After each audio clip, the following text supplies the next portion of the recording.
Now to China, where its foreign ministry has said it will resume issuing visas to foreign nationals from Wednesday in a major easing of the travel restrictions that have been in place since the start of the COVID pandemic. Our China correspondent Stephen McDonnell is in Beijing and explained what's being proposed.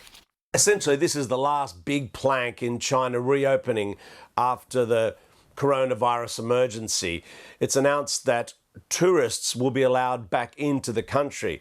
Now, in recent times, other visas have been being issued, but no tourists in here for more than 3 years.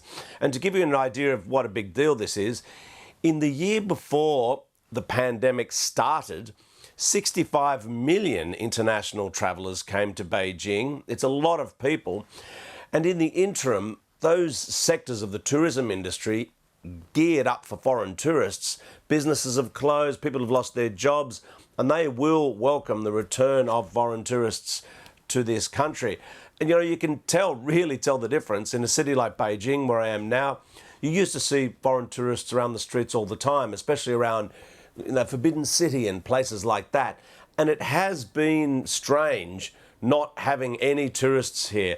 You even notice it with little kids being more interested in seeing foreigners in recent times because they haven't been seeing any.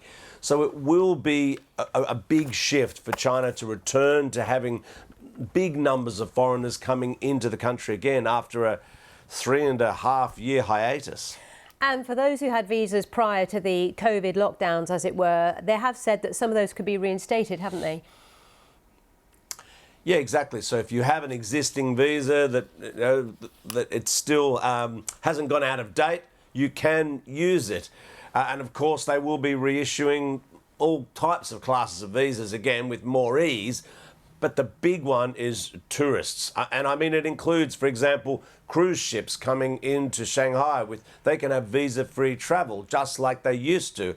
And people who were able to come to various Chinese cities using transit visas. You can come here, stay for a few days without a visa, and then fly on to somewhere else.